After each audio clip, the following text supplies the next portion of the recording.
محبت میں انسان کے نظروں کا تعلق اپنے معشوق کے چہرے سے ہوتا ہے. چہرے کے نیچے، گردن سے نیچے کوئی تصور بھی نہیں ہوتا. اگر یہاں سے تصور ہٹنے لگے نا تو سمجھ جانا کہ یہ خواہش ہے. اور کبھی کبھار محبت اتنی غالب آ جاتی ہے کہ انتہائی محبت کی وجہ سے عاشق اپنے معشوق کے چہرے کو تک بھی نہیں سکتا. جیسے حضور کے اصحاب حضور پر عاشق تھے، مگر حدیث میں آتا ہے کہ اتنی محبت کے باوجود وہ حضور کے چہرے نور کو نہیں دیکھتے، اپنی نظر جھکائے رکھتے. کبھی بھی آنکھ اٹھا کے حضور کی طرف نہ دیکھتے. تو حضور انصاف رکھتے تھے، سب کے برابر حقوق دیا کرتے تھے، مگر دل میں یہ بے اختیار محبت حضرت عائشہ صدیقہ رضی اللہ عنہا سے تھی. تو اللہ سے درخواست کی، دعا فرمانے لگے اور کہنے لگے اللہم ھذا قسمی فیما املک. یہ ظاہری تقسیم ہر کسی کے لیے دن دینا، ان کی ایک جیسے کپڑے دینا، ایک جیسا خوراک دینا، نفقہ ایک جیسے دینا، ایک جیسے ان کے لیے کمرے بنائے ہوئے تھے، سب کے اپنے اپنے کمرے تھے. یہ مساوات ظاہری جو ہے یہ میرے اختیار میں ہے، وہ میں کر رہا ہوں. فلا تلمنی فیما تملک ولا املک. مجھے کبھی شرمندہ نہ کرنا ان چیزوں میں جن میں تو میں مالک، تو مالک ہے اور میں مالک نہیں. اب محبت کی تخلیق کا مالک کون ہے؟ اللہ ہے. اللہ ہی پیدا کرتا ہے نا دلوں میں. محبت تو اللہ ہی پیدا کرتا ہے، تو وہ مالک تو اللہ ہی ہوا. جس میں تو مالک ہے اور میں مالک نہیں، اس میں مجھے پشیمانی نہیں ہونی چاہیے، مجھے شرمندہ مت کرنا. اشارہ یہی ہوا کہ میں تو مساوات اور عدل کے اعلیٰ مرتبے پر فائز ہوں، کامل انسان ہوں، مگر جس چیز کا مالک ہوں اس میں کمال کا درجہ ہے، اور جس میں تمہاری ملکیت ہے اس میں مجھے کبھی نہ پکڑنا. یہ عدل و انصاف کا. کبھی بھی تقسیم کے دوران حضور نے کسی کے ساتھ ناانصافی نہیں کی اور ہر بندے سے انتہائی محبت کی. اب یہ کمال اگر میں گننے جاؤں تو پوری رات گزر جائے گی، مگر آخر میں ایک کمال حسن آپ کو بتا دوں.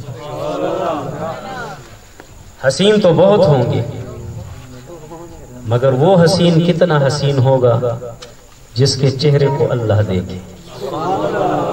قد نرى تقلب وجهك في السماء. جس چہرے کو اللہ دیکھے وہ کتنا حسین ہوگا. جس چہرے کو دیکھ کر حسان بن ثابت کہے وَأَحْسَنُ مِنْكَ لَمْ تَرَ قَطُّ عَيْنِي وَأَجْمَلُ مِنْكَ لَمْ تَلِدِ النِّسَاءُ. میرے آنکھوں نے تم جیسا حسین نہیں دیکھا، کسی ماں نے تم جیسا خوبصورت نہیں جنا. خلقت مبرئا من کل عیب. ہر قسم کے عیب سے آپ کو اللہ نے پاک پیدا فرمایا. کأنک قد خلقت کما تشاء. تو ایسا پیدا ہوا جیسے تو چاہتا تھا. اب دیکھیے جیسا تو چاہتا تھا اللہ نے تجھے ایسا بنایا.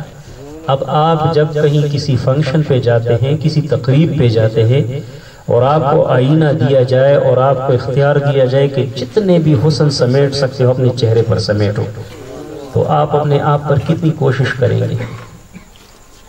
جو بھی چیز ہوگی خوبصورتی کی وہ آپ استعمال کریں گے، کیونکہ آپ کو اختیار دیا گیا. چہرہ آپ خوبصورت بنائیں. یہ شیشہ ہے، یہ خوبصورت بنانے کا سامان ہے.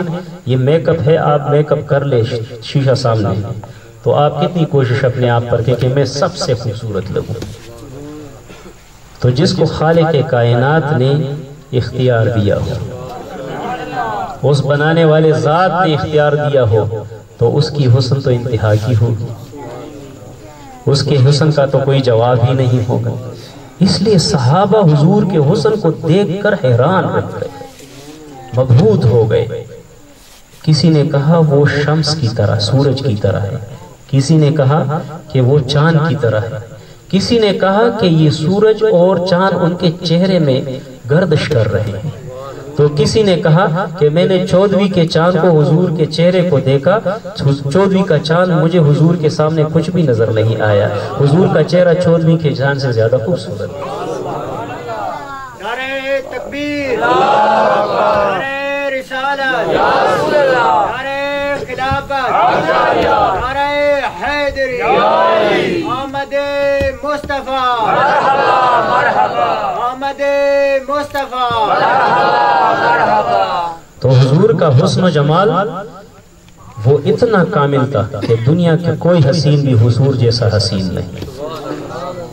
اے حسن کے دیوانوں، اے حسن کے دیوانوں، دنیا میں تم حسن کے دیوانے بن گئے ہو، اس حسن کو زوال آئے گا، یہ ختم ہو جائے گا۔ اس حسن سے محبت کرو جو نہ کبھی نہ ختم ہونے والا ہے۔ تو حضور کے حسن جمال پر عاشق ہو جاؤ، ان سے محبت کرو، ان سے پیار کرو، اپنا دل حضور سے لگاؤ، اپنے دل میں حضور کی محبت کو جگاؤ، تاکہ ان کے حسن و جمال اور ان کے حسن و جمال سے محبت رکھنے میں ثواب بھی ہے، دنیا اور آخرت کی کامیابی بھی ہے۔ اللہ تعالی ہم سب کو دنیا اور آخرت کی کامیابی عطا فرمائے۔ وآخر دعوانا الحمدللہ رب العالمین۔